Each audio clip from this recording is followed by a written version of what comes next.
प्रशांत किशोर चुनाव लड़ेंगे और 2 सीटों को तय कर लिया गया है, या तो करगहर या फिर राघोपुर। करगहर तो ठीक है, लेकिन राघोपुर का जब जिक्र आया तो राष्ट्रीय जनता दल की बेचैनी बढ़ गई। राघोपुर से बेचैनी इसलिए बढ़ गई क्योंकि तेजस्वी यादव की वो सीट है और तेजस्वी यादव वहां से फिर चुनाव लड़ने वाले हैं। अब राघोपुर विधानसभा सीट पर अगर आप गौर करेंगे तो यादव को छोड़कर कोई दूसरा वहां पर विधायक बन नहीं पाता है और प्रशांत किशोर ब्राह्मण है। प्रशांत किशोर पांडे वहां से चुनाव लड़ने का हिम्मत कैसे दिखा रहे हैं, यह सोचकर बड़े बड़े लोगों का माथा चकरा गया। तो हमने सोचा कि जरा इस पर चर्चा की जाए। राघोपुर विधानसभा सीट यादव बाहुल्य सीट तो है, यादव वहां से विधायक तो बनता है, लेकिन केवल राष्ट्रीय जनता दल का ही विधायक बनेगा यह एकदम निश्चित नहीं है। क्योंकि साल 2010 के विधानसभा के चुनाव में जब लालू प्रसाद यादव के सितारे गर्दिश में थे तो राबड़ी देवी उनकी पत्नी बिहार की पूर्व मुख्यमंत्री वहां से चुनाव लड़कर चुनाव हार गई थी। चुनाव हराने वाले जनता दल यूनाइटेड के एक नेता थे और इस बार क्या 2010 फिर से दोहराया जाएगा, यही सबसे बड़ा सवाल है। सब पर चर्चा करेंगे, बातचीत करेंगे, लेकिन आगे बातचीत करने से पहले हमारा नमस्कार स्वीकार करिए। हमारा नाम मोहित कुमार सिंह है। सबसे पहले राघोपुर विधानसभा सीट के बारे में आप जरा सा मोटे तौर पर जानिए। 30% के आसपास यादव वोटर्स वहां पर हैं। यादवों की जनसंख्या 30% के आसपास, लेकिन यादव के अलावा मुसलमान भी हैं। लेकिन इन वोटर्स के अलावा वहां पर पासवानों की अच्छी खासी तादाद है। इसके अलावा भूमिहार वोटर्स की अच्छी खासी संख्या है, राजपूत भी अच्छे खासे हैं।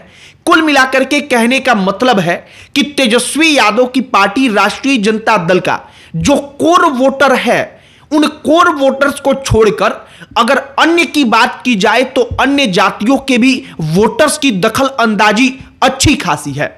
साल 2010 में जब राबड़ी देवी चुनाव हार गई थी तो उस वक्त पर आरजेडी का जो विरोध में रहने वाली जातियां हैं वो तमाम जातियां एकजुट हो गई थी। शायद साल 2025 में प्रशांत किशोर इसी के सहारे सपना संजो चुके हैं कि हम तेजस्वी यादव को चुनाव हरा देंगे। अगर पिछले 7 चुनावों पर आप गौर करेंगे तो 7 चुनावों में से 6 बार ऐसा हुआ है कि लालू प्रसाद यादव के परिवार का ही कोई व्यक्ति वहां से विधायक चुना गया है। साल 1995 के बाद साल 2025 तक का अगर आप डेटा उठाएंगे तो सिर्फ साल 2010 ऐसा रहा है जब साल 2010 के चुनाव में राबड़ी देवी लालू प्रसाद यादव के परिवार से चुनाव लड़कर हार गई थी, वरना हर बार वहां से लालू प्रसाद यादव के परिवार का सदस्य ही विधायक बनता आया है। तेजस्वी यादव साल 2015 में विधायक चुने गए, साल 2020 में विधायक चुने गए और अब साल 2025 में एक बार फिर से वो मैदान में है। वहां से उनका चुनाव लड़ना 100% तय है।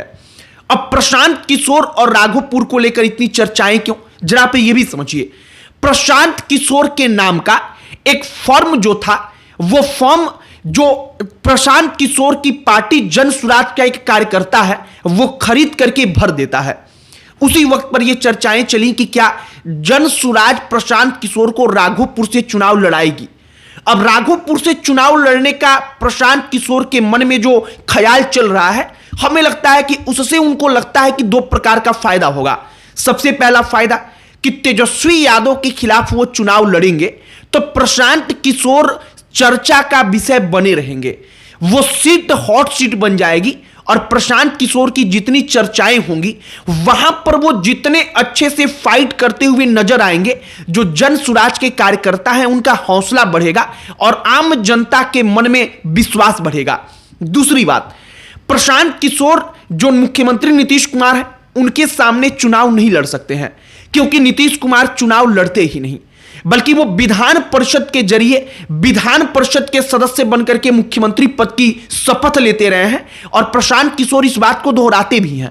वो कहते हैं कि अगर नीतीश कुमार चुनाव लड़ते तो हम वहीं से चुनाव लड़ते, लेकिन अब चूंकि नीतीश कुमार नहीं लड़ रहे हैं तो तेजस्वी यादव का कद सबसे बड़ा बनता है, इसलिए प्रशांत किशोर ने शायद उन्हें चुन लिया है। एक और बात है, जो प्रशांत किशोर राघोपुर सीट है उस पर तो चर्चा कर रहे हैं, एक और सीट है करगहर, उस पर भी चर्चाएं चल रही हैं।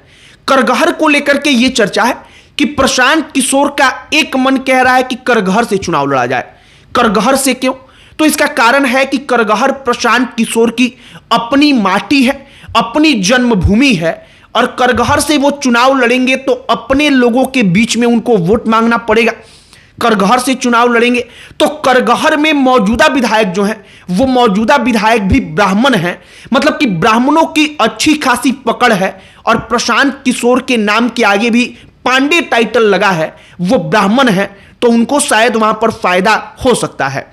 हालांकि इन तमाम चीजों से इतर अगर वो राघोपुर से लड़ते हैं तो ये लड़ाई यादव बनाम अन्य की बन जाएगी, मतलब कि आरजेडी और आरजेडी का जो कोर वोटर है उसको छोड़ करके हर कोई प्रशांत किशोर के पक्ष में एकजुट हो सकता है, और इसलिए प्रशांत किशोर को लगता है कि साल 2010 को हम दोहरा पाएंगे।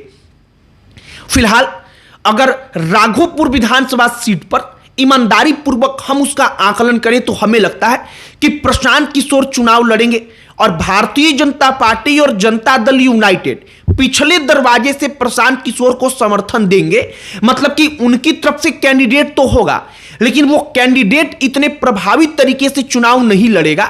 लोगों के मन में यह विश्वास रहेगा कि प्रशांत किशोर ही तेजस्वी यादव को चुनाव हरा सकते हैं, तब वहां पर तस्वीर बदल सकती है, वहां पर तेजस्वी यादव दिक्कत में पड़ सकते हैं, और इसीलिए राघोपुर को लेकर के बड़ी चर्चा चल रही है। राघोपुर के अगर आप इतिहास को देखेंगे तो कई दशक से राघोपुर में बिना यादव कोई दूसरा कैंडिडेट विधायक नहीं बन सका है, चाहे वो लालू प्रसाद यादव के परिवार का हो या लालू प्रसाद यादव के परिवार का ना हो। दशकों से जो राघोपुर विधानसभा सीट है वहां का विधायक यादव ही बनता है, यादव ही वहां से विधानसभा में पहुंचा है।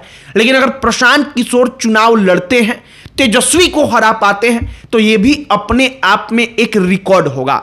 एक और बात है, अगर प्रशांत किशोर तेजस्वी यादव की सीट से लड़ जाते हैं तो इससे क्या होगा कि तेजस्वी यादव का फोकस अपनी सीट पर बढ़ेगा, और इससे आरजेडी को नुकसान यह होगा कि पूरे के पूरे बिहार में तेजस्वी यादव का जो अभियान चल रहा है वो अभियान कमजोर हो सकता है।